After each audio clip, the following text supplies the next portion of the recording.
बर' फिसा एनडिबि गथ'फोरखौ आलाय सिलाय खालामबाय प्रमद बर'आ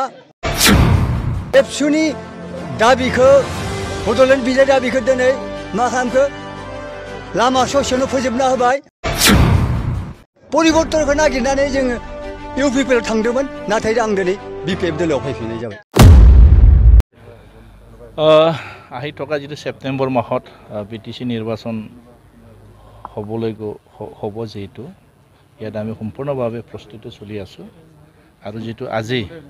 আমাৰ ভৈৰৱখণ্ড আৰু ধনশ্ৰী দুটা সমষ্টিত আমাৰ সান্তালী জনগোষ্ঠীৰ ফালৰ পৰা যুৱকসকলে যেটো বিপিএফ দলৰ আদৰ্শ আৰু নীতি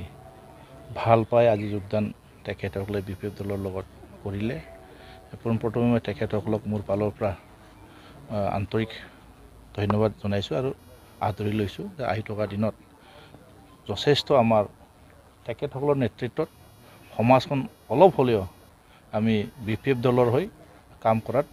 যথেষ্ট আমি আগুৱাই যাব পাৰিম কাৰণ কাম কৰিব লগা বহুত আছে 5 বছৰ বহুত পিছ পৰি থাকিলে তেখেতসকলে যেটো প্ৰতিশ্ৰুতি দিছিলে ইউপিপিএল চৰকাৰে প্ৰমোদ বড়ো ডাঙৰীয়াৰ নেতৃত্বত যেটো চৰকাৰ চলি আছে বৰ্তমান তেখেতসকলে যেটো প্ৰতিশ্ৰুতি দিছিলে এই প্ৰতিশ্ৰুতিবিলাক বাস্তৱত তেখেতসকলে আজিলৈকে কোনো এটা মানে ৰূপায়ণ কৰিব নোৱাৰিলে যাৰ কাৰণে সকলো ৰাইজে বুজিব পাৰিছে ইয়াৰ কাৰণে এতিয়া বুজিব পাৰি বৰ্তমান ইউপিপিএল চৰকাৰক নটছাট কৰিবৰ কাৰণে যথেষ্ট আগবাঢ়ি আহি আছে আৰু আহি থকা দিনত মানে বেছি দিন নাই মাত্ৰ 3 মাহ মাত্ৰহে ৰখিব লাগিব সেপ্টেম্বৰ মাহত যেটো নতুন চৰকাৰ হ'ব আৰু নতুন চৰকাৰ যেটো আমাৰ গঠন কৰা হ'ব এটো বিপিএফৰ নেতৃত্ব হ'ব হাগ্ৰামা মহিলাৰী ডাঙৰীয়া চিফ হ'ব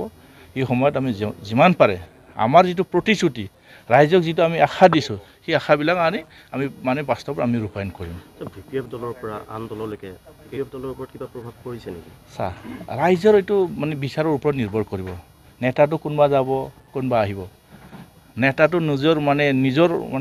নিজৰ ওপৰত যদি আত্মবিশ্বাসত যদি হি নিজে পাৰ্টিৰ ওপৰত যদি গুৰুত্ব নাই বা পাৰ্টিৰ ওপৰত যদি বিশ্বাস নাই ঠিক ৰাইজে কেনেকা ধৰণৰ আকোৱালি ল'ব তেখেতসকলে নিজৰ য'ত আছে তাত থাকিব লাগে আমাৰ দলৰ পৰা গুছি গৈছে তেখেতসকলক ৰাইজে চাই আছে নহয় তেখেতক কি কৰিব বিচাৰিছে আৰু তেখেতসকলৰ ওপৰত মই মানে মত দি লাভ নাই ৰাইজে তো মানে মতামত দিব ৰাইজে তেখেতসকলক চাই আছে কি কৰিব বিচাৰিছে এক সময়ত কিছুমান আমাৰ বিপিএফ দলৰ পৰা যাক আমি তেখেতসকলক মানে বিপিএফৰ মুৰবী বুলি ভাবিছিলে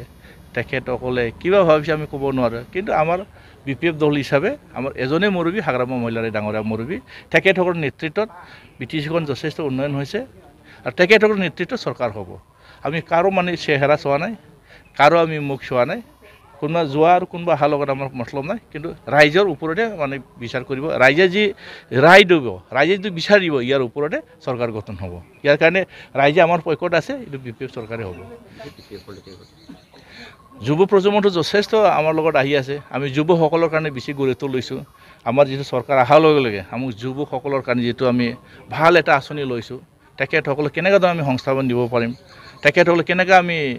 স্বাৱলম্বন কৰিব পাৰিম সেই বিষয়ত আমি এটা বাজেট ধৰা হ'ব বছৰে 100 কোটি টকাকে ধৰিম বুলি আমাৰ হাইকমাণ্ডে ওলটো সিদ্ধান্ত লৈ তেখেতসকলক মানে সংস্থাপনৰ কথা আমি চিন্তা কৰিছো ইয়াৰ কাৰণে বিভিন্ন ধৰণৰ আমি আঁচনি লৈছো কাৰণ যুৱসকল আমাৰ দেশৰ ভৱিষ্যত ইয়াৰ কাৰণে যুৱসকলক আমি বেছি গুৰুত্ব দিছো আৰু বাকি যথেষ্ট আমাৰ মহিলাসকলক আমি গুৰুত্ব দিছো বয়োজ্যেষ্ঠসকলক আমি গুৰুত্ব দিছো শিক্ষা দিৱত আমি গুৰুত্ব দিছো মাটিৰ বাৰীৰ আমি সমস্যা যিমান পাৰে সমাধান কৰিবৰ কাৰণে আমি গুৰুত্ব সহকাৰে দায়িত্ব লৈছে কাৰণ 6 শিডিউলৰ গণ্ডিৰ ভিতৰত আমাৰ যেটো বিটিসি চুক্তিৰ যেটো হোৱাৰ যেটো মানে ধাৰাৰ আমি এইবিলাক চুক্তিবিলাক ৰূপায়ণ কৰিব বিচাৰি আছো আৰু সকলোকে আমি শান্তিৰে এই বিটিসি অঞ্চলত বসবাস কৰা এটা পৰিৱেশ আমি সৃষ্টি কৰিব লাগিব থ্যাংক ইউ